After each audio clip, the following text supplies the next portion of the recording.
I pledge allegiance to the flag of the United States of America, and to the republic for which it stands, one nation, under God, indivisible, with liberty and justice for all. Thank you. Please take roll. Commissioner Slawinski, Here. Commissioner Szymanski, Here. Commissioner Memberto, Here. Commissioner Weiner, Here. Commissioner McBride, Commissioner Yoder, Here. Chair Whitliff. Here. Thank you. Hey, Jeff, I ain't seen you in a while. Approval of agenda. At this time, the Planning Commission can take action to approve the August 5th, 2021 agenda. I'll make Is there a that motion? Motion by Mick, second by I'll second. Pam. Discussion? None? Please take roll. Commissioner Slawinski, Yes. Commissioner Szymanski, Yes. Commissioner Weiner, Yes. Commissioner Memberto, Yes. Commissioner Yoder, Yes. Chair Whitliff. Yes, thank you. Approval of minutes. At this time, the Planning Commission can approve the July 1st, 2021 meeting minutes. Is there a motion? Motion. Second. Second. Roger, discussion? None? Please take roll. Commissioner Slawinski, Yes. Commissioner Szymanski, Yes. Commissioner Weiner, Yes. Commissioner Memberto, Yes. Commissioner Yoder, Yes. Chair Whitliff. Yes.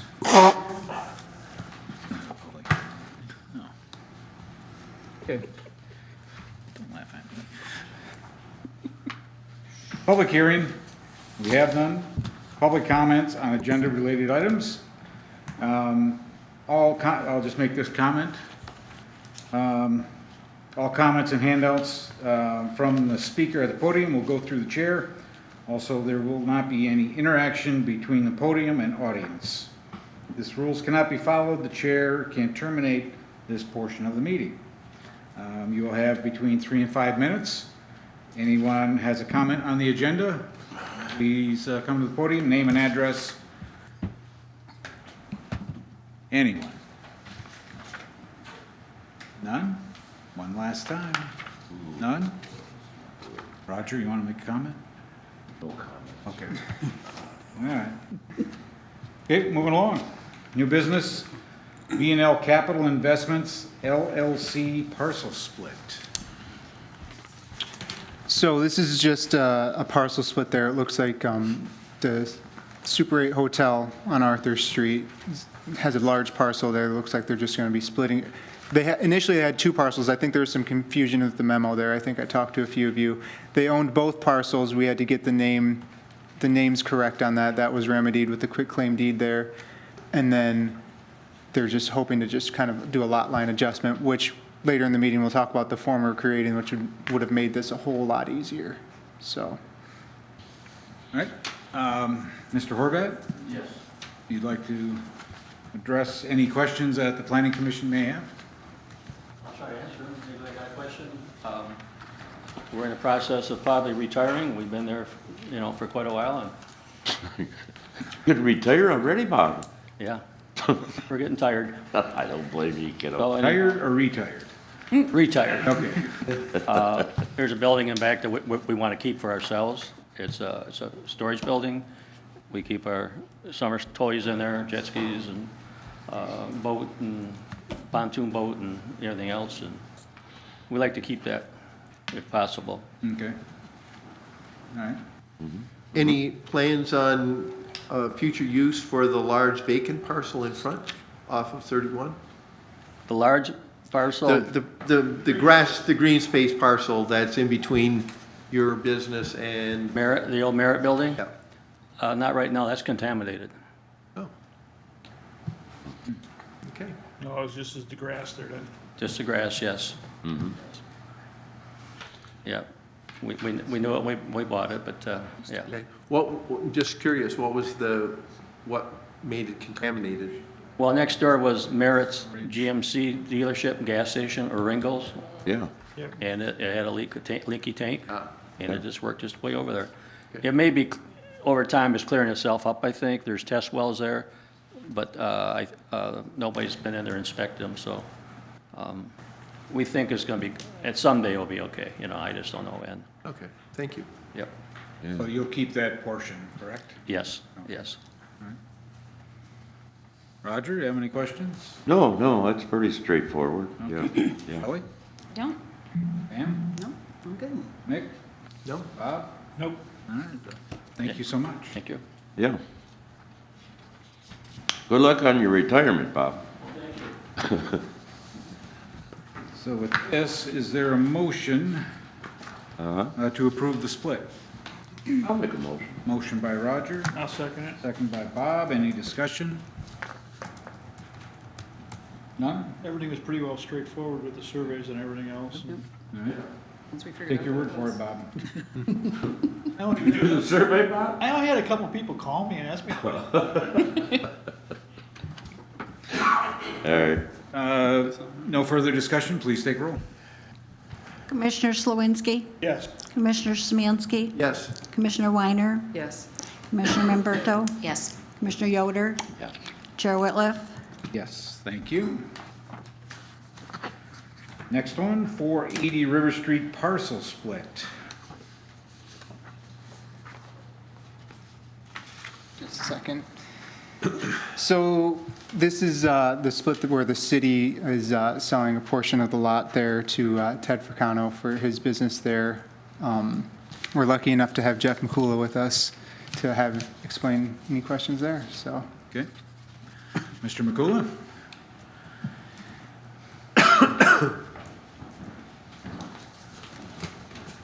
Any questions?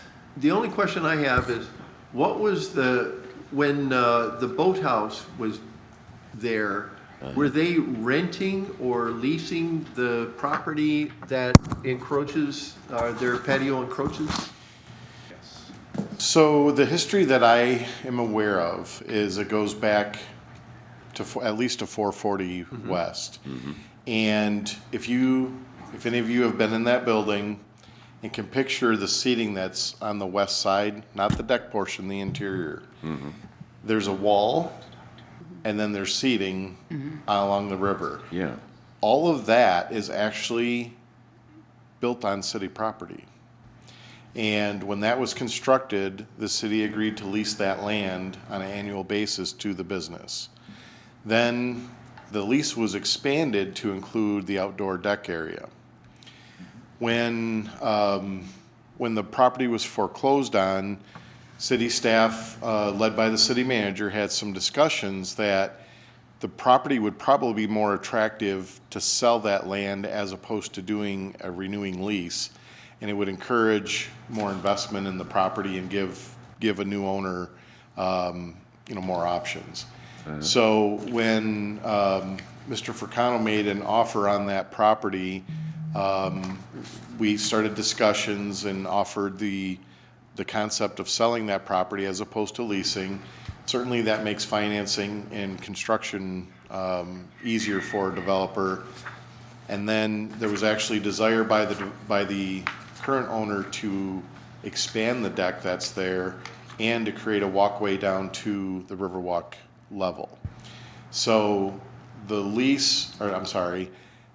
split that I'm presuming you have attachments and copies of, is further west or further north or closer to the river than what the actual deck is today. But it allows the expansion of that deck and some landscaping. And we reviewed and made sure that we retain enough land between the sidewalk and that split for access for the marina's utilities and seating and picnicking and all that sort of thing. And then also on the west side, there was enough included in that split to allow them to put an access down to the Riverwalk level. So do you happen to know what the lease agreement was, what the dollar value of the lease agreement was prior to, and I know it's been some years, but. Yeah, I do not know the dollar amount of I that. think it was, well, when I was on council, I think it was $1,500 for a year to lease that. Okay. And I think it had an escalator, so, yeah. And the only other question I have is there any plans for the city to develop the property between the marina and that property split? And if so, is this going to impact anything that has been planned in the future? So I also serve the dual role as the harbor master and have reviewed the split prior to it being formalized. And I don't think there are any future plans and have discussed that with the Harbor Commission. And so as far as we know, there are no future plans. And the staff feel that the highest and best use of that would be to have that redeveloped as part of a successful restaurant. And then my last follow-on question is, will the remaining piece, if the city were to sell that, does it still meet in the criteria for a sale as far as the dimensions of that piece that's left over between the marina and Fracano's property, with the split being included? Between the marina and the restaurant? Between the marine, yeah, there's still a large piece of property. What I'm questioning is there any impact on the saleability of that in the future because it's now too small an area to be sold in the future? I wouldn't think so, but I just want to ask. Yeah, it's contiguous with the rest of the marina property, so I believe it does not create a non-conforming parcel. Okay. I've got questions on seeing two different dimensions on surveys. Oh, Page 1 of 4 shows along River Street from the Fresano parcel 12.65 feet. On sheet 3, it shows 18 feet. So I'm seeing discrepancies between the two parcels. Which one are we going to? I didn't do the survey and I don't have a copy in front of me. So we've got a discrepancy between the two survey drawings. The one, yeah. page 3. Yeah. So we're Yeah, they're looking right at at least a 6-foot or better difference in dimensions. So this is something I think needs to be straightened out to figure out which one is correct before we can go forward on this. You only have the two. I know Pat does good work on this stuff, but for some reason we've got two different dimensions through there. Oh, yeah. 1265 Here's and 104. 1278. Yeah, if you look at the River Street, everything between Fresano's and the Elks It's right here, matches. Virginia, so- No, it's Are you which parcel are you talking about? Enhancement parcel A or B? B. B, On B? B, yeah. on the west side of the building. Okay. If you look at sheet 1, the parcel along, Sheet 1. part along River Street is 12.65. Okay. Look at the one on 18 feet. sheet 3, it's 18 feet. I think one is the land and one might be the deck. But they're. descriptions Yeah. of Yeah, it's both right of them. here. Okay. Here's what they're talking about, Jeff. See how it's 18 feet here and it's 12 here? Feet, 12. And the lot They do have- dimensions are It is, the different. dimensions are wrong. And they're showing, Right, but what is, you know, It looks like it's confusing difference? which one would be correct. this is dimensioning, for Lido, Yeah. this is 18 feet. Now, if we're gonna do this stuff, we gotta have the right. That's well, This you is got a that porch, correct. it's That already over it. measurement. It's already going 18 feet. Is that what Yes, they're I saying? totally agree with you, Over the Bob. property line, so 'Cause I- that would go back to, that's probably part of the leased area. yeah. You see where he's talking, Jeff? What? Blow it up. It doesn't move. I thought those moved. You know, you get along the north line, they're pretty close, but for some reason, they've got different dimensions along the place. This isn't right either. So how does that affect It's 15. our responsibility? Well, question to staff, what do we do in a case like this? Well, I mean, you need to know what you're ruling on, so you table it. But I mean, as much as I don't want that to happen, I'd like that to is the correct see motion. something clarified on what. Yeah, is all I mean this. that's fine. Yeah, Yeah. table it till we get the correct numbers. It's just kind of rubs me a little bit the wrong way on stuff on it. I think it's, Sure, makes sense. I think it's the deck. Maybe get something from Pat telling us what's going on here, that he can explain why it's this way, what he did. And that would show them that we're actually reading these things. Looking at them rather than just okaying them. All right, so we Motion to table. motion to table. Yeah, I'd say, that'd make a motion. Motion by Roger, second. Second. Bob? Discussion? I can't even make it. Please take roll for tabling the Fracano split, City. Commissioner Slawinski, Yes. Commissioner Smansky, Yes. Commissioner Weiner, Yes. Commissioner Memberto, Yes. Commissioner Yoder, Yes. Chair Whitliff. Yes. Thank you. If we can get clarification, Yeah. Thanks, Jeff. if we can get clarification on this Yeah. and hold a special meeting?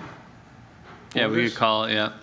I mean, would that be okay? Yep. Yeah, that's the only thing, just All right. which is which, it's a minor detail. Minor detail, but. Yeah, I've looked at it and it's not, I mean, he's right, it's not into the combined parcel area either, so that would make sense. So it is just kind of a standalone, so we'll get some clarification on it. We'll see what the city's actually giving up, so. Okay, all right. Yeah, there you go. Alrighty. Yeah, I just want to see the stuff right. That's right. Who do you think they're dealing with here? Darn right. Way to go, Bob. Now you're gonna get talked about because you don't want nothing in Manistee. What is it, one parcel? Can't take from these parcels. Yes. Okay. It depends on when we do it. Well, in a couple weeks, maybe. You can't create. Next, 170 Golszewski, third-party engineer. There you go. That's what I'm talking about. Yeah. So, January 7, you guys approved the 170 Golszewski marijuana grow operation there. One of those stipulations was that they would find a third-party engineer approved by the city, and from there, that would allow them to keep moving, and that this third-party engineer is going to work to help with the odor mitigation. There's a lot of materials on there, a lot of technical stuff. I reached out to our city engineer, Sean Middleton. He told me, he said, I'm not an expert, he said, but I work with one. I work with a guy who wouldn't call himself an expert, but is pretty good at it. That's Brian House. So I've got a quote there from Brian. In your packets, I included another letter from Brian just to kind of give more details on what they're presenting and the reasonability of it. So I think Ryan's here if you guys have any questions for Ryan, anything else. So. Thank you.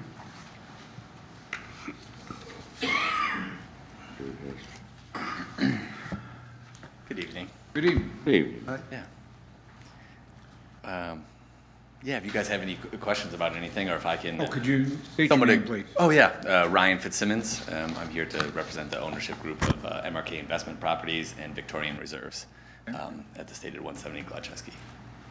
Well, could you go through it for us, please? Yeah. There's a lot of information and. Yeah, so I'll try to simplify. I'm not an architect or the odor experts that we've hired to do it, but essentially, our grows are designed in a way that more than meet the demands of what the state or maybe what the municipality has laid out, or the municipalities that we also already have grows developed and running in that. For instance, I took a gentleman from Dunes Drive and his son, and we toured one of my partner's grows recently, and I purposely took him to this facility because it has no odor considerations for an indoor grow in Ionia County.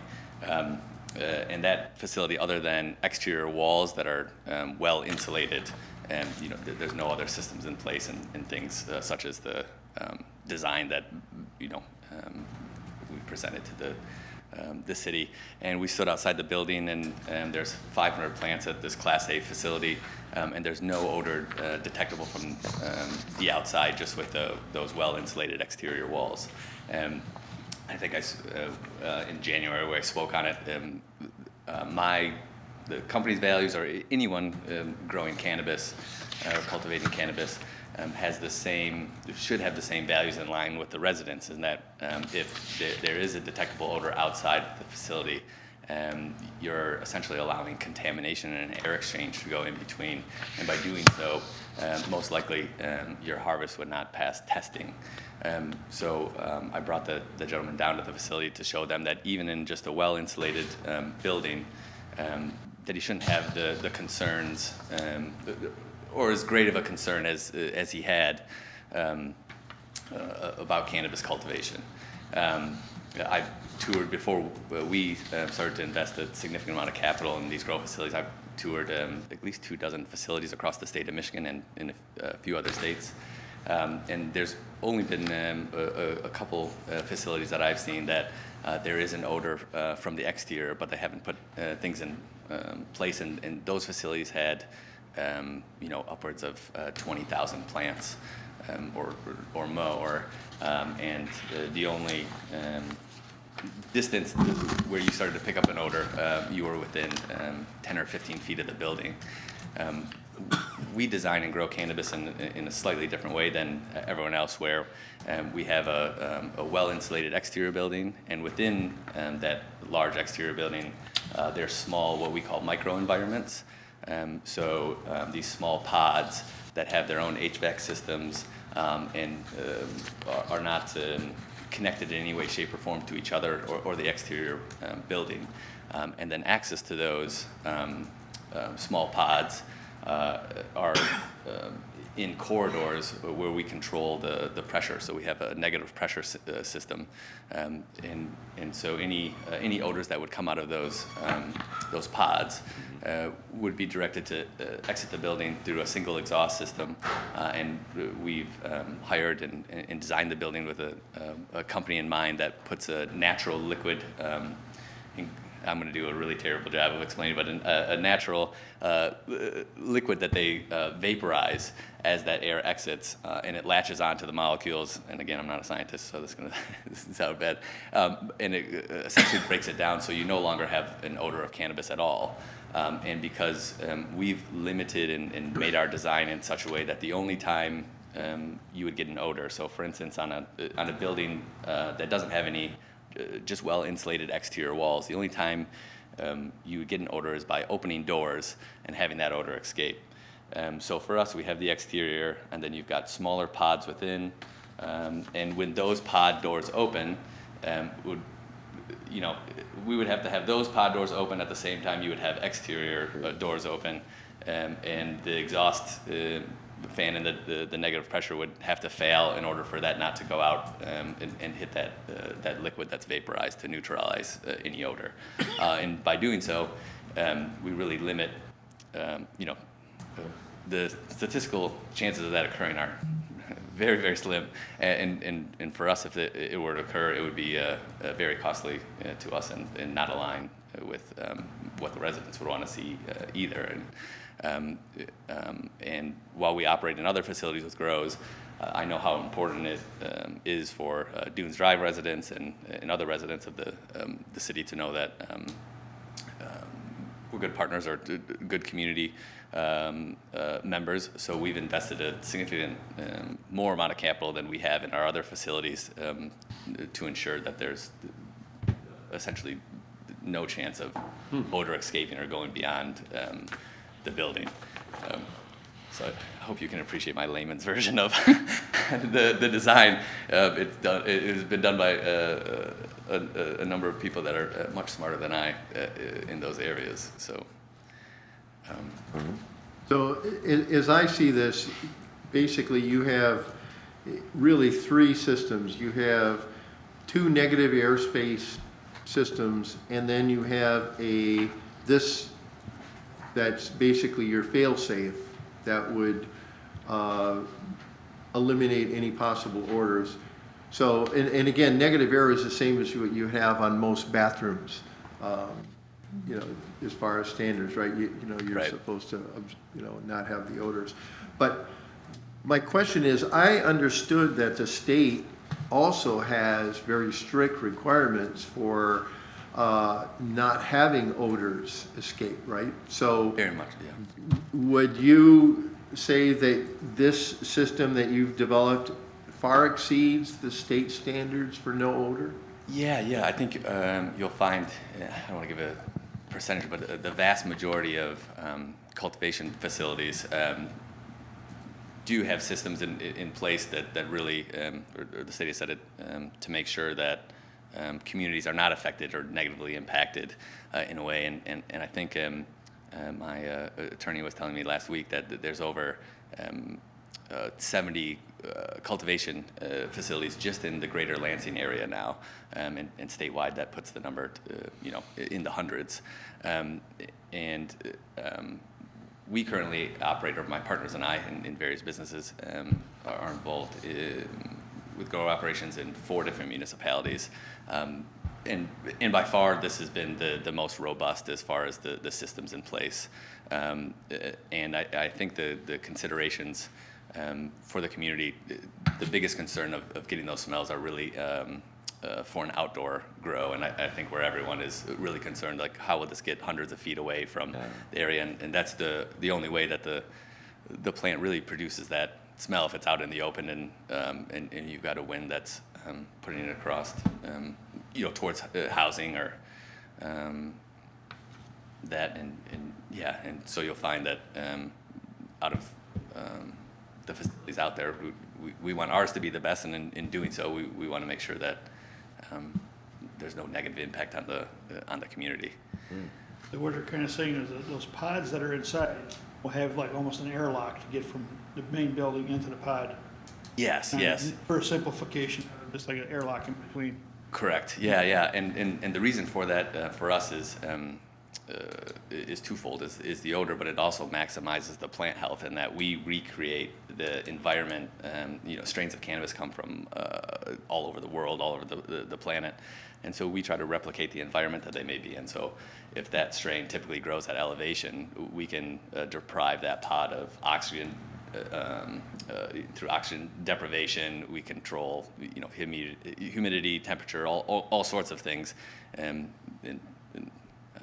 that's why they're set up that way. But it also has the large added benefit for us in that no odors escaping, because we don't want there to be any exchange from one room to another. And if one room were to have issues, it's isolated because all the other rooms have their own HVAC, and then in that they're also protected from the exterior with a well-insulated exterior building.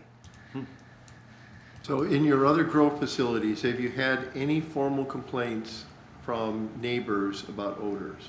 No. You've been in operation?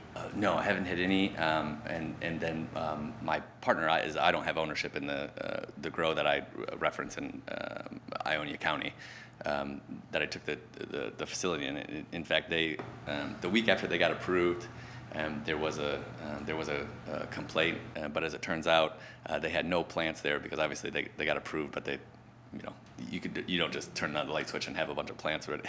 And it turned out that the gentleman complaining, his neighbor was growing cannabis, and so it was a non-issue. And everyone laughed about it at the meeting there for him too. So no, haven't had any. And we're even in. We're lucky to have a grow facility that's in a municipality that allows us to have an outdoor grow, and even in that area, we purchased a large amount of acreage surrounding the facility to make sure that neighbors don't need to be affected by it. And even on our outdoor grows, we put those plants into greenhouses where this same solution can be used, but you use a greater amount of it based on those designs. And this, the solution is only needed when the doors open to those pods, various times a day, and that's the odor escaping, and that's the only odor that needs to be essentially addressed. So it's quite a small amount, and I think the company there, EMI, is somewhat disappointed that we didn't invest in a much larger tech from them, but it's not needed. What happens if I think it's the model 1200 per phase, is that what you're using? What happens if that fails? What's the backup for it? Well, one, I think it's almost somewhat unnecessary in that the vapor escaping those pods would just come out into the exterior building. So we would know, as we're within the facility, that if that had an issue, we would, as doors are opening, we would start to get a smell within the building and not outside of the building, if that makes sense. So that would be our first, we would know something would be wrong, as the employees would say, well, yeah, we're getting a clear smell into other parts of the building that we shouldn't, and before it leaves.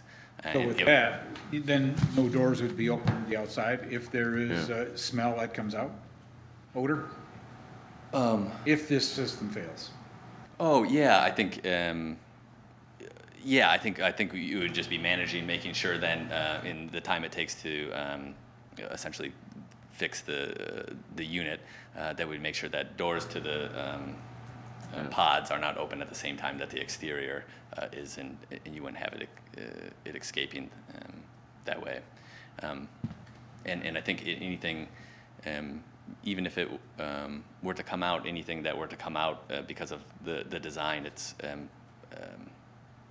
so minimal, for it to go 500 feet to reach the nearest residence on Dunes Drive would be, statistically impossible, I suppose. not quite impossible, but very, very, very unlikely. Well, I mean, I sit on my deck at home and people 4 lots down are smoking a cigarette. You can, Oh yeah. you can catch it. So, Well, no, you smoking a cigarette. smoking. Don't make 'em- Smoking is different too. There won't obviously the state I know, doesn't but allow you for get, any- I get the odor and it bugs the hell out of me. Oh yeah. Yeah. Really? Yeah. Oh, yeah. 4 blocks down, No, 4 lots. 4 blocks down, smelling cigarette. If there's a power failure, do you have backup generator? Yes. Okay, thank you. I couldn't remember that when you Oh yeah. were here before. Thank you. Yeah, I would assume so, yeah. You don't make them for homes, right? Just businesses.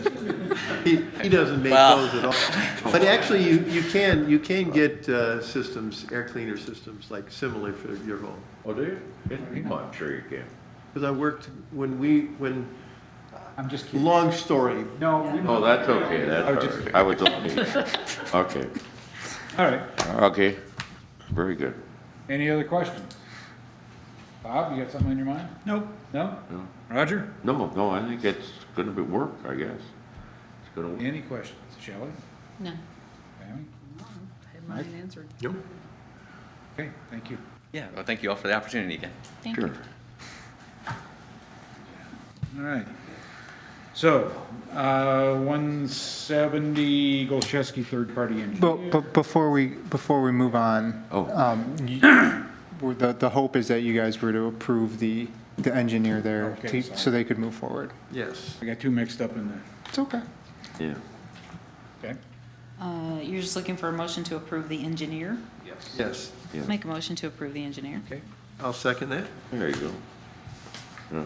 Motion by Shelley, second Nick. Any discussion? None, please take roll.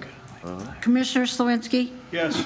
Commissioner Smansky, Yes. Commissioner Weiner, Yes. Commissioner Memberto, Yes. Commissioner Yoder, Yes. Chair Whitliff. Yes, thank you. Uh-huh. RV parking ordinance. So this actually came down from city council here.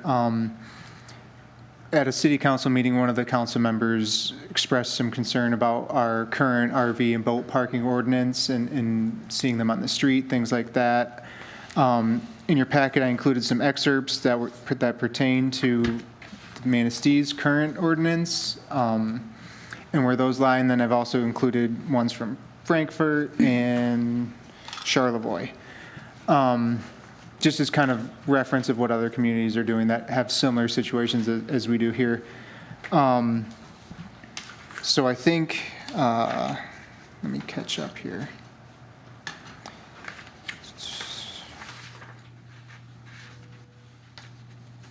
So one of the things is that currently there's no limit on how many RVs or boats could be stored within a lot.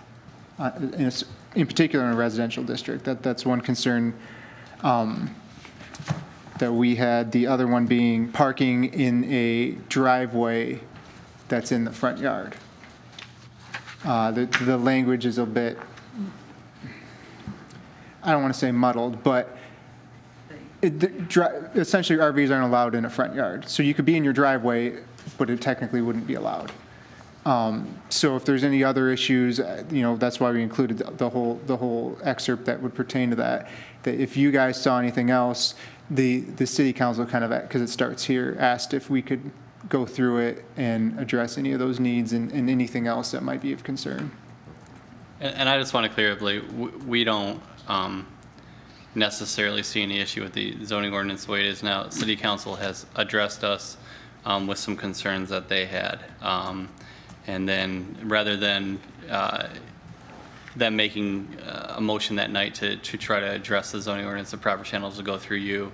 So they requested that you guys would look at it with the thought being that they would like to limit the amount of boats are in there and then allow for potential storage within the front of the driveway.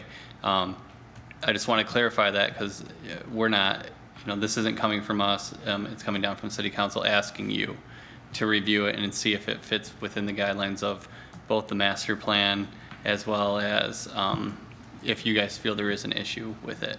So just to clarify, if I understand now, the current ordinance doesn't allow for an RV to be stored in a driveway, right? Not for over a certain amount of time. 20 days or something If like that. not in the front yard of the driveway. Because there's driveways that'll come up to the side, and that would be allowable. So, but in the front yard, they're allowed storable so many days. On the road, it's 48 hours, I believe. There is a little bit of confusing language in there, but it also comes down to enforceability on the aspect of the unlimited amount with there's a guideline in there that if you have a buddy that has a boat, he can also store his in there on your yard. Well, I mean, you could just say you own all these boats, so they're looking to limit that number as well. However, it's in the zoning ordinance, and that's how it's being enforced. So they just are requesting that you guys look at it and see if reviewing other zoning ordinances, if you think that ours is up to snuff, or if you would like to change it. And if those changes are in line, again, with the master plan. So that's mainly what was coming down. So it wasn't something that we were looking at or anything like that. It was just a request, so. Yeah, all right. We can take a look at it. Questions, discussion from the group? So I'm assuming what they're asking for us is to take a look at it and come discussion over next meeting. I mean, we're not going to do it tonight. No, we're not. It's done. I mean, But anything that everybody can throw out and everybody can wander around. Sure. So, Is the copy with the section 517 and 526, is that our current? Okay. yeah. I think there's in 518 as well, is ours. Okay.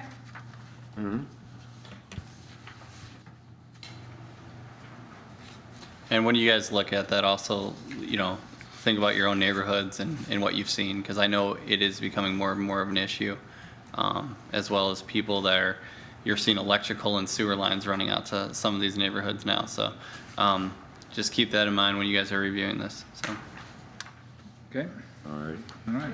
And I think the challenge is that, our city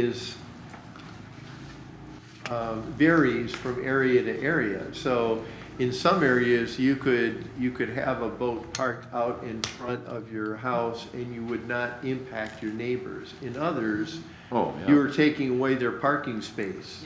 So that's the challenge, is having something that's fair and equitable for all of our residents and not just, a particular neighborhood. Yeah, in some areas, it's next to impossible to try to get something into the backyard to store it there. Right. Have to have it in their driveway. Yeah. So we got to count. But it'd be kind of tough to make a blanket decision with all the different scenarios that you're coming up with, though, would it? Well, you can. I mean, I will tell you, our military installations, we just don't allow them, period. That's the way it is. If you have an RV, you put it in an RV storage facility. If you have a boat, you put it in a storage facility. You hook it up when you're ready to go camping or ready to go boating, and you bring it back when you're done. It's not allowed. Well, let's Right, do that. right. And to echo what, It's the extreme, but, and the military can do that because, hey, your boss is your boss. I mean, yeah. Hey, we're the city planning. but that being said, we still don't want to allow people to literally just be able to leave their boats or their RVs out in front of their homes, and like you said, and then have the electric line and, kind of like vacation.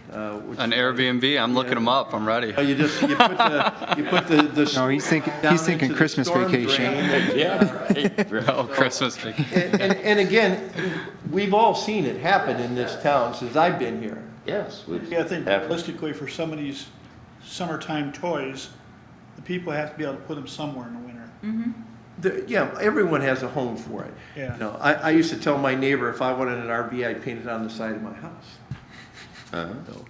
Well, it's in some areas where streets are tight, you may get 2 trailers across from each other. You may not get a fire truck, which Yeah, is I an mean, issue.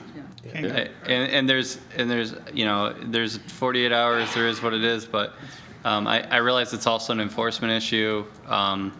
You're gonna expend a lot of police time enforcing this, but I mean, so there's other issues that we're looking at here. Also, I know what Mick's talking about. There is none of that where I was at, and but there's got to be a little bit of a balance here because we are in a military installation, but vacation town. but we are a vacation town, and again though it is city-owned property, and so you guys are more than able to say what goes on there. So, but I think specifically, if I could just pull you guys back in and direct you, I think they're looking at driveways in particular and limiting the number of that you can store on your property.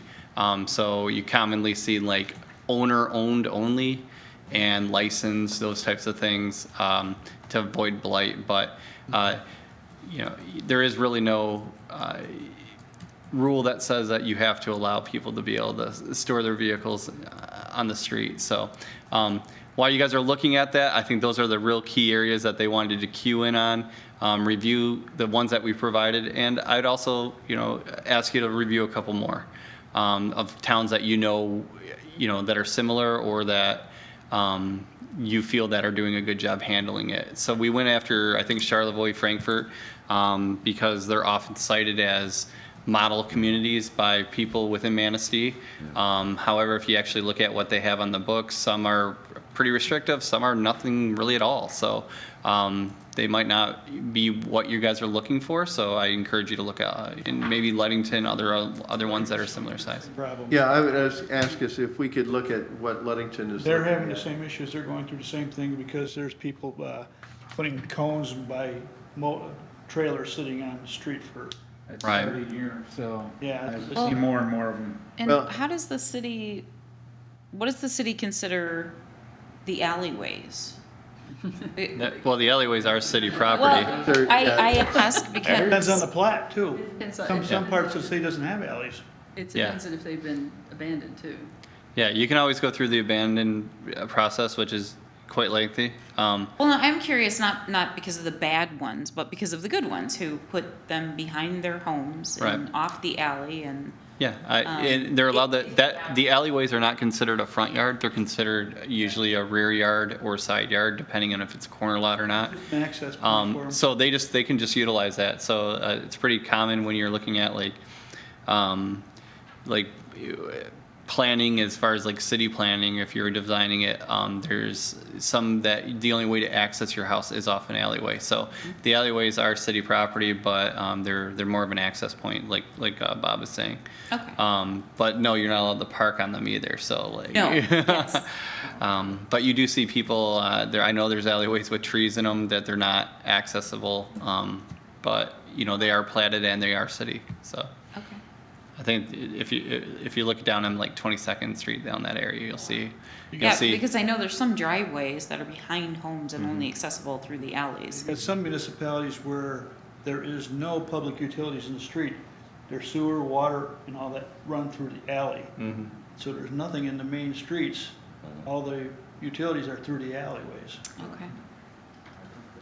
If I had an alley. So, and I think, again, I don't know if it would be in the same, but I've also had people complain about people who are having abandoned vehicles in their driveways. And in some cases where they're working on them, but again, I've had complaints where, you know, look, I look out my picture window and I have a junk car in the home across the street.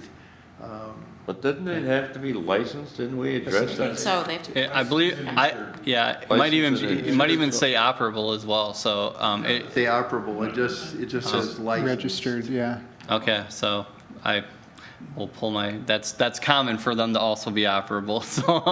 They could actually be waiting for a new motor to get Right, yeah, yeah. Yeah, but I don't think anybody's looking to, you know, by the time you got it to court, you'd have the new motor and going. Yeah. You know, but there are communities that we deal with that you see the same vehicles out there for 3 years at a time, and they are licensed and registered, but they don't move.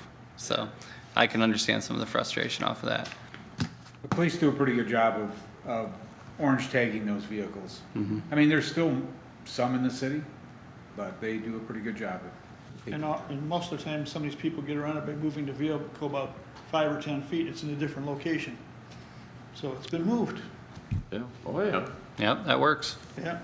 Yeah. Like, for example, for parking ordinances, Big Rapids, cops will go through and mark your tire.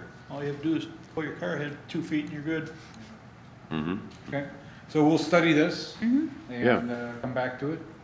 Okay. Next, lot coverage definition.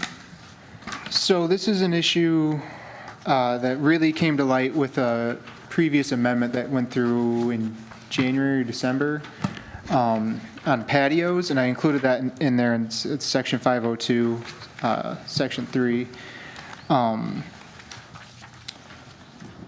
Basically, it's the definition of lot coverage just says with buildings. It doesn't count structures. So if somebody's building a house and I'm counting the lot coverage, what do I do with the deck? What do I do with the patio? What do I do with this? By adding this and/or structures excluding driveways, that takes the variable out for me. That takes the guesswork out for me. It gives me something stronger to lean on. So that's our recommendation there is to add that. Outside of that, if you guys have any other questions or Would we comments. have a disclaimer for existing structures? Well, existing structures would be grandfathered in under your nonconformity status at that point, so they wouldn't be able to expand those, but they shouldn't be able to because the lot line's filled up anyways. Right. The drain commissioner has to deal with it occasionally, and it's against the law in Michigan to direct water onto an adjacent parcel. So if your neighbor's dumping water onto your parcel, or suddenly they put in a deck and now or a patio and now they're dumping water onto your parcel, that's technically against the law. Well, it's not technically, it is against the law, and they're supposed to capture that water on their own parcel. The problem is many of these city lots are completely built out, and some of the issues that you guys have is the way that you define lot coverage, being that it's only the building. So if we actually included the driveway in there, which is not in most cases a permeable surface, a lot of your lots wouldn't be buildable. So we excluded that out. But some of these decks that are going in and these patios, if they are allowed to build out, like we want them to, because technically it is at grade, but it shouldn't affect the next door neighbor's property because they have a nice lawn or whatnot. Now the water's being directed on there, especially like in long periods like a sheet rain or something like that. Those should be included when you go to apply and say, hey, well, you know what? Your parcel line, you're exceeding the maximum lot coverage that you're allowed to have. And this is a residential lot. I think in the residential lots, what are they? The R1s are like 45% lot coverage, but some of the C3, you can have 100% lot coverage. because it goes into the storm sewers. So like, you know, it's not that we're trying to exclude it, we're just trying to say, hey, you know, with the patios, when we gave you a little something, maybe we should have also thought about the maximum lot coverage, and it did come up, and we just didn't have a way to address it. So is it included, is it not? We felt that, hey, it should be, as well as decks should be, because then it's basically your building envelope, as opposed to, you know, driveways or sidewalks within your property, which are not supposed to be included.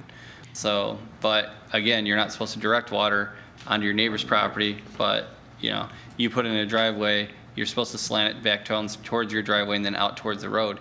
But if somebody's putting in a patio, maybe they're not thinking along those lines. So it's just something that we wanted to, you know, add in there. Many of the lots are, you know, truthfully built out. I mean, you guys have a lot of lots that are already built out. So if somebody wanted to add, you know, a patio at that point, they wouldn't be able to. So, you know, we did offer the flexibility with the patio, but we also have to think about the surrounding neighbors as well, so. Well, and again, would it matter what type of patio and how it was constructed? Well, if it's an impervious one, so if they were like, if they came in, and they use like impervious pavers that are filled with, you know, gravel, or they're filled with grass seed. You see those, like, they're pretty typical also in driveways. You see that in like England. Yeah, I mean, that would matter because that's not an impervious surface. So this would be like a solid, non-impervious surface. And maybe if we could identify that as when we write it, so that we are giving a reasonable option, because we have a lot of areas where the lots are so small that the only way they could get a driveway in would be to take up. Well, driveways would be exempt, so you would be able to put a complete driveway in and cover your entire lot. That was the reason we exempted them. It would only be On decks and patios that would be added. Now, is this outbuildings too? Well, outbuildings are counted, yeah. So they're already buildings, so roof structures are already counted. Decks were not, and neither were patios. We'd like to add those in, but keep excluding driveways because of what Mick said. Many of your parcels, if we didn't let them have a driveway, they wouldn't be able to do it. And you do have language in there that offers either asphalt or impervious surfaces as a driveway already. So it's not a stretch, and there's no action that needs to be taken tonight. This is going to require a public hearing. So and we could do the same thing with the patios, so giving them options to be able to have a patio. Yeah, if you're not going to make the maximum lot coverage, but you use an impervious surface, absolutely. So we can develop some language and then call a public hearing for it. But it's more like, hey, what do you guys think? We take it back, we start developing it, and then we call the public hearing and invite the public to discuss further. Another thing to look at is what soil types are in the area of those yards. Some Most of ours are sand. Because some, they've got sandy yards. Yeah. It's not gonna be a problem. Then you've got the other areas in town. Clay. Clay. Clay. The water's not going anywhere except No. everywhere else. Right. And you guys do have storm sewers. Axeltown has some problems, and I know French of a drains. few where, well, I know of a couple of instances where property owners have come in, and they've not built patios, what they did is excavate their land. And raise it.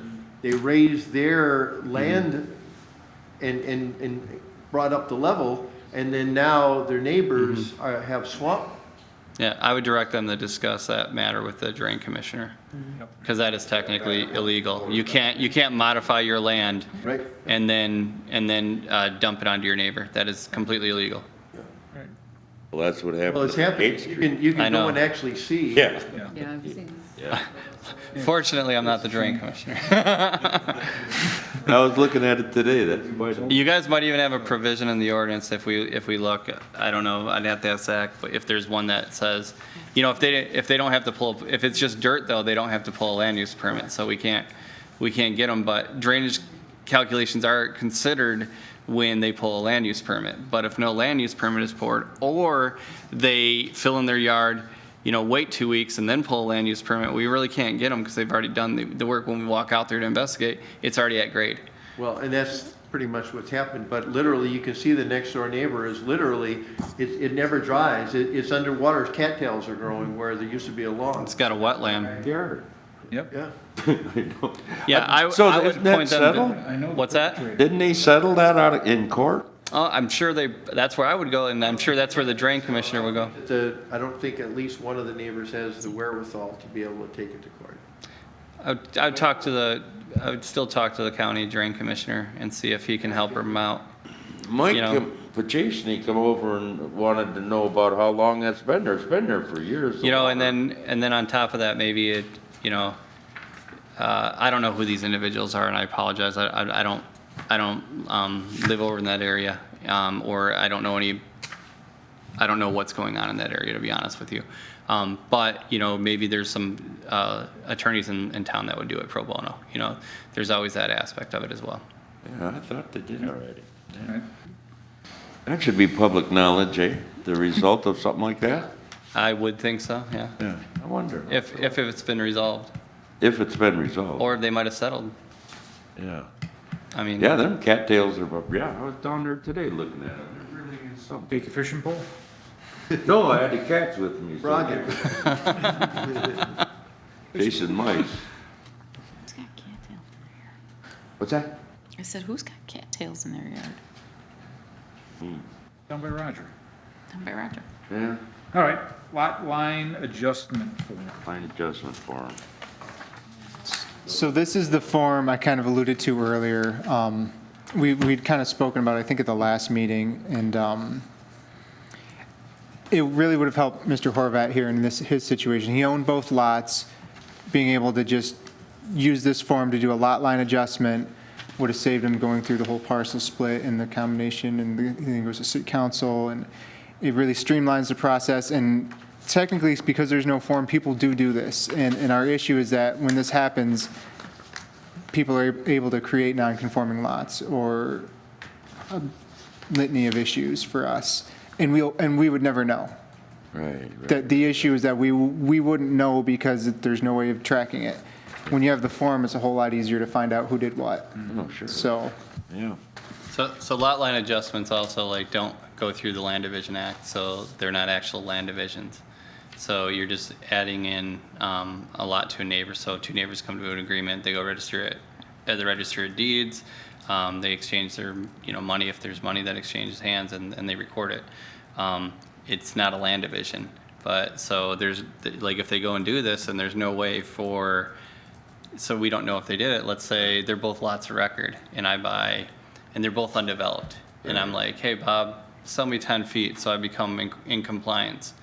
Okay, yeah, I don't know any better, so I go ahead and I sell it to you. Well, now that you've modified your parcel, it's no longer a lot of record. You've changed it. Mm-hmm. The description's changed. You can't build on it. Bob can, you can't. Mm-hmm.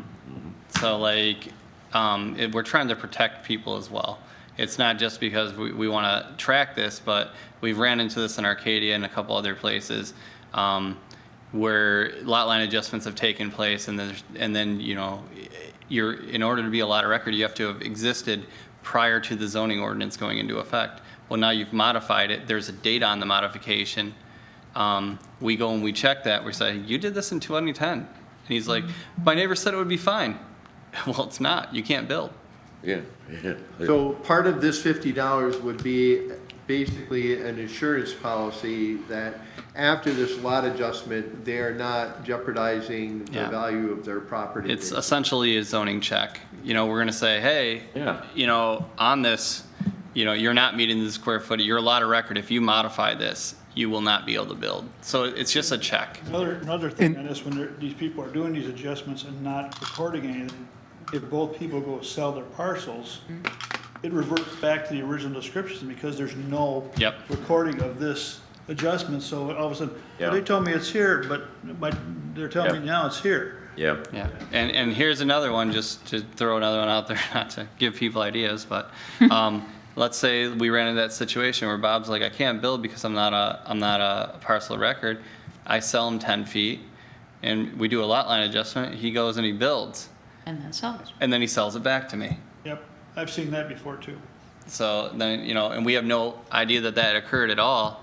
So now Bob's a non-conforming, lot, and we didn't even know they switched hands, but when he came in, it was recorded that the lot line was moved, and it was recorded for a year, he was able to build, and then he switched it off without telling anybody. So you basically are just trying to prevent these non-conforming lots from appearing. And sometimes it's more than 10 feet. I'm just using that as an example. Sometimes it's a large portion, including an entire another lot. So Developers try to get through the codes that way real fast. A lot of them try. A lot of developers that they're. and this is a common form. I mean, so if I think this one, did you pull this from?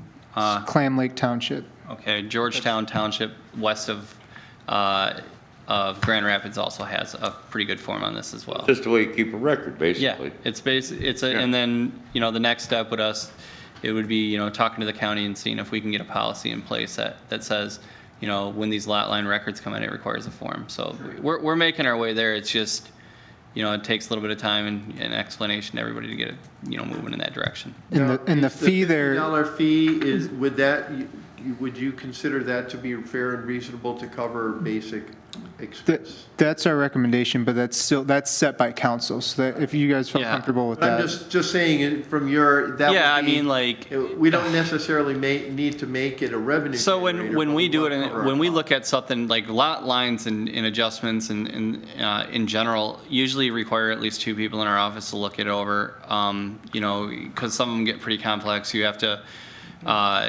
go and look at, the land division book from 1996, I think, and you have to count up how many splits they have. There's a bunch of it that goes in there, as well as other work that can come about from it. So as far as, we end up calling up equalization and asking them a multitude of questions because, something doesn't look right. So if it's simple and it's like, hey, you're just doing a real true lot line and you have your survey and everything looks good, yeah, I mean, $50 seems like an excess amount. But if we're spending 2 or 3 hours tracking it down over a couple of days, then I'm like, man, we really ate that $50. So a $50 for a lot line adjustment is not a money grab, if that's really what you guys I think. just wanted to make sure that you felt it was enough to cover your an aggregate across the board. Yeah, most of the lot lines, the adjustments we see are not the ones that, we spend a week on.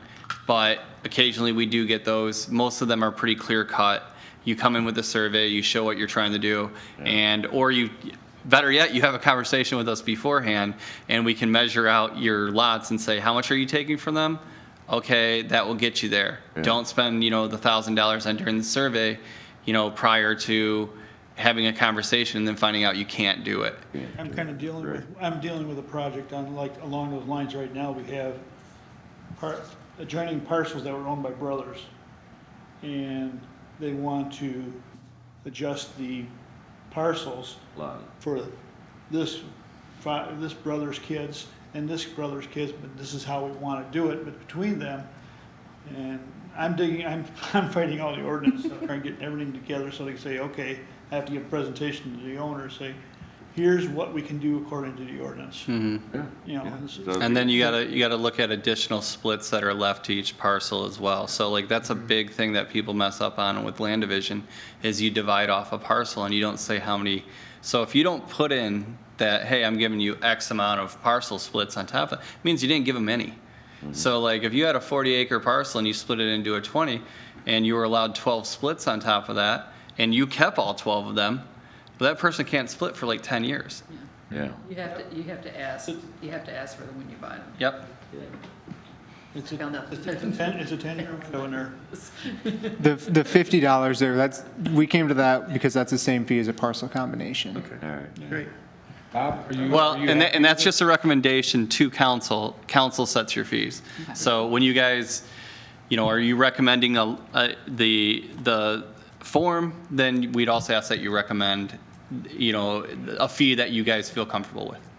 Well, the form itself, I've looked at the stuff on it. It fits right into a lot of stuff. It fits in the Land Division Act pretty well. Helps is they have the providing and receiving land, helps those guys immensely.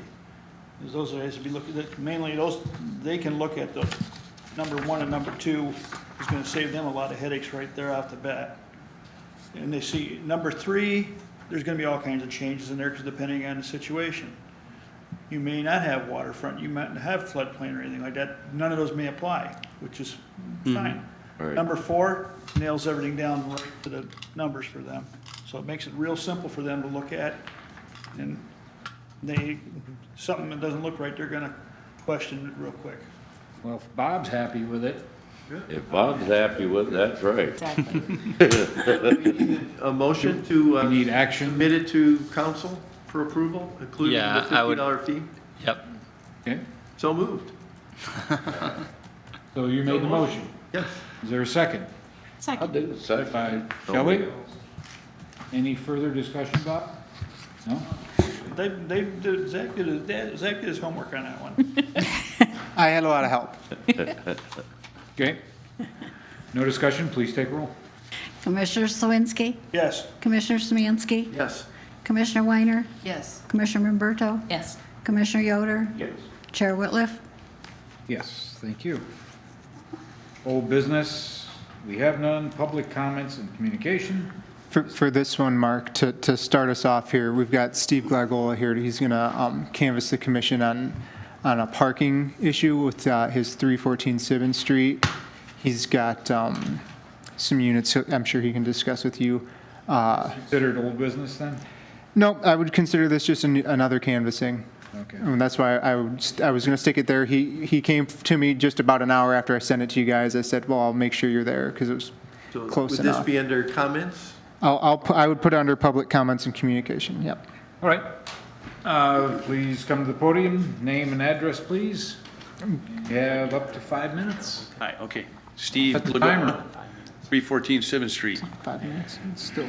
and I'll try to be real brief. Last time I was here, we talked about using a parking lot area on 4th Street that's been used for parking since the 1880s, I guess.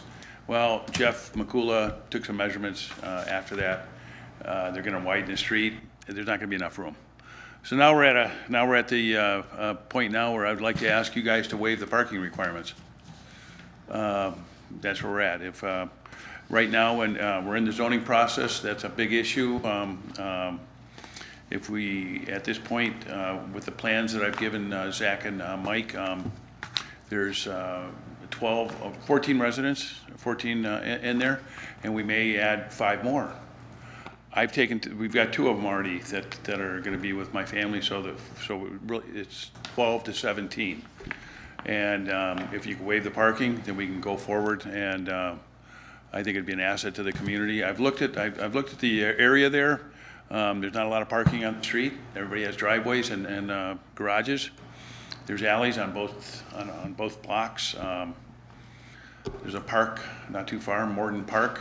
I don't think it's going to have a lot of impact, and I think the building will outweigh any of the parking issues. So that's what I'm asking you guys to do. If you guys could take a vote on that, I'd appreciate it, because I'm at a standstill until we get the parking. No votes. What do I do to get this thing? So I have a question. So you're talking about just not having on-site parking. It would be on-street parking, right? Correct. Yes. For here, the requirements would be 1.5 spaces per unit. See, in lieu of that, then you could tell me the scale of the size, how many residents I could for street parking. I have to scale the building accordingly. So the city ordinance applies to a building like that, but just driving around town and thinking of where I live, the vast majority of homes, even on my block, don't have any parking, so they park on street. So I'm curious is why there's, and I know this is just generally chalk it up to bureaucracy, why there's an ordinance specific to a multi-unit, but not to a single-family home. Or maybe there is and it's just ignored. Okay. It's grandfathered in for much of the city. Yeah, much of the city does not have to have the parking requirements, but there is requirements of, I believe, 1.5 per single dwelling. Or maybe it's 2. No, it's 4. Is it 4? So It's 2. it's more of an enforcement thing because No, it's grandfathered. Well, some of them are grandfathered in, but then some people just, like, I go over to the brother-in-law who lives down down towards Maxwell Town, and I don't park in his driveway. I park on the street. Right. So just Well, because and for most of my convenience. neighbors don't have driveways. They all park on the street, so. See, in that neighborhood, they all have driveways, almost everybody. And they have garages too, so. So this is the position I'm in. And I can't go forward with drawings. I need to know the scale, the size, in lieu of the sale, what we presented. If we can't do that, then how many residents could we put in to have street parking? I have parking for 2 units, and that's it. If I could, how many residents were you planning on putting in there? There'll be 12 rentals, up to 17. 17 rentals? Possibly, yeah, possibly, yeah. So With you're 5 look- on the ground floor, we talked about that, 5 micro apartments on the ground floor. So- That would be 17. So one thing this is a canvas, and obviously this is a pretty big ask. 17 cars on the street? Well, more than that. Um, Um, Well, I mean, one And you per guys unit. can't vote on it tonight at any rate, but maybe bringing him under old business and having a discussion on this after you've reviewed the area Yeah. might be more beneficial than just making, a snap decision. I'd also ask you to look at Traverse City's parking ordinance. I believe, I could be wrong on this. I have to check again, but I thought they were looking to waive requirements for parking within the Traverse City. The people just don't have parking, particularly in the older neighborhoods. So it's not that I'm saying that, one way or another, I'm leaning one way or another. I'm just saying, like, look at other communities that are having the same issues with housing that we are, as well as you have 17 units, but don't you have commercial units as well? Yeah, but there's no requirement for commercial. Yes, there is. Yeah, there is. Requirements for commercial. Not, Depends on, Depends on what you do. So if you're doing a restaurant, it's per seats. Also, the other question I have is deliveries. Where are you taking deliveries at? And then if you're stocking up commercial entities, if you have a coffee bar or a store, those trucks, if you don't have any parking in the area because your residents are taking it, they need a place to unload their trucks for those commercial entities. there was to be 4 bays on that 4th Street. 4, they could pull up 4 bays there, yeah. So, I haven't reviewed this overly. I mean, Zach, I know you've been working through it, but,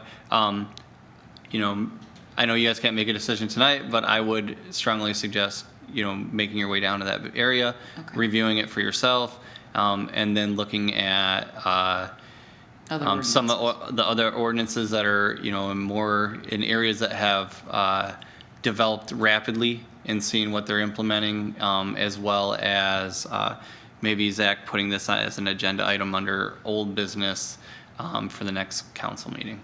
Yeah, Or commission meeting, I'm sorry. Okay. because it's a beautiful, I think it'll be a nice hub for that area.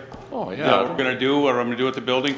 Here's a letter that I sent to Zach, but I mean, I don't know if Zach can give this out or. no, we're not giving out papers here, Okay. Steve. It just basically covers everything. Now, And- originally, when you first came to us a month ago, Yes, sir. you were going to have indoor parking in the back, on the west side of the building. No, there's Is no- that gone now? No, on the west side, yes. That's for the 2 units, that's for the 2 units. I'm gonna, I have one that's, family's gonna take, one of the units gonna take, and I'm gonna take the other one. We have parking for that unit. There's a shop below that, so that's gonna be, I'm a carpenter by trade. I'm gonna have a wood shop in there, and, so that's 1 unit. We thought we were gonna have a parking lot at the time, diagonal parking lot. And then after that, now this is now, how are we gonna be able to do it? With indoor parking, the warehouse space below is gonna be 16 feet high. To have indoor parking would be such a waste of that space. I mean, it's possible it could be temporary, but if there's, I was gonna have 4 bays there where it could be, somebody could use those. It could either be 1 open space or there'd be 4 separate entities. This place is gonna have, hopefully have 4 businesses, a minimum of 4 businesses, and minimum of 12 residences that are rented. Has there been any feedback from the neighbors about what they think? All the neighbors, I've talked to them, everybody says, go for it. if you want to do it. I've talked to everybody around me, and nobody's complained. Nobody's, you know, Scott, Mike, all the guys around there, they go for it. So, Now, Mike, go ahead. would we be able to do this as in just a small area, or are we going to, would this, Are you talking about an overlay without parking requirements? right? That is something you could look to do.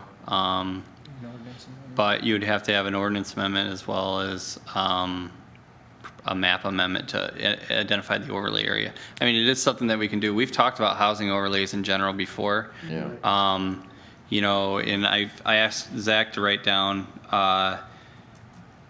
you know, just a question for George. And it's mainly, can you guys enter into an agreement like with stipulations like that? And just ensuring that we are covered on it, because if you can waive it, that requirement, can you put stipulations on waiving that? And that was one of the things we asked, because, you know, while we don't want to limit the ability for, you know, to have other people on here, if,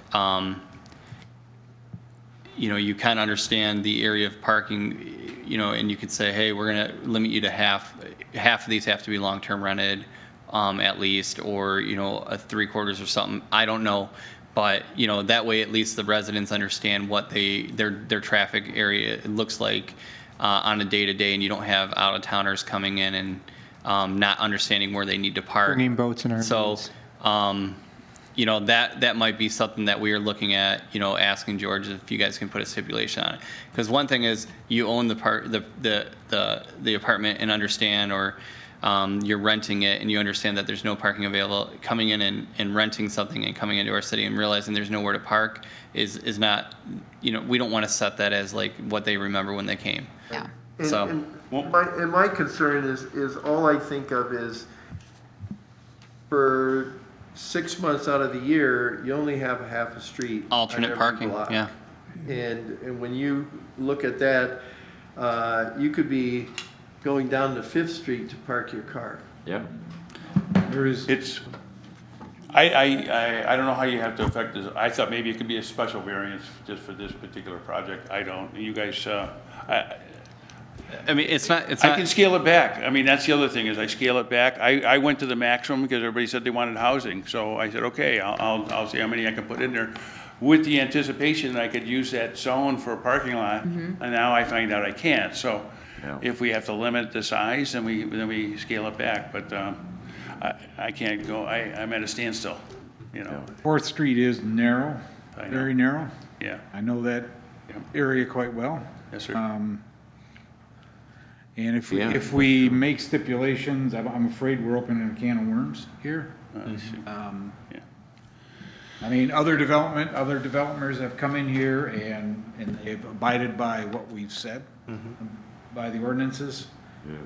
I'm afraid that we start changing, we're gonna open up a can of worms. But that's only my view, so. Well, he's just in here for input from us Right. at this point, so we just let him know where we stand and, I'm all for a field trip. Yeah. Pardon me? Said I'm up for a field trip.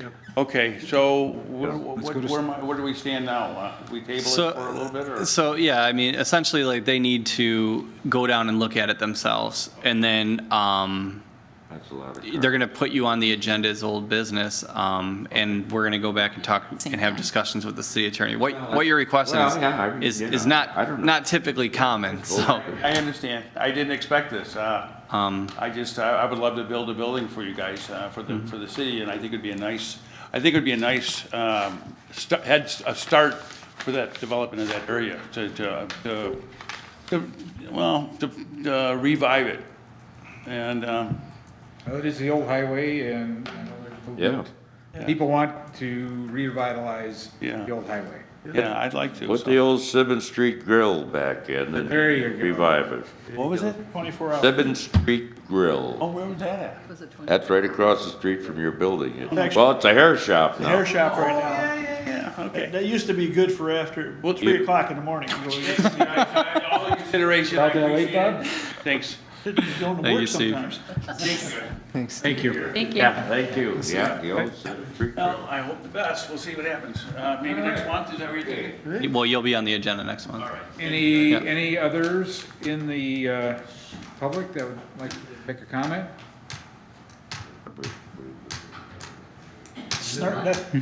You always have one. There's always one other None? person in the room. Oh, geez, you get elected. All right. All right, well, last chance, Miss Mayor. That's right. Okay. Staff reports? I just want to say congratulations to our new mayor. Heard about that this morning. Congratulations.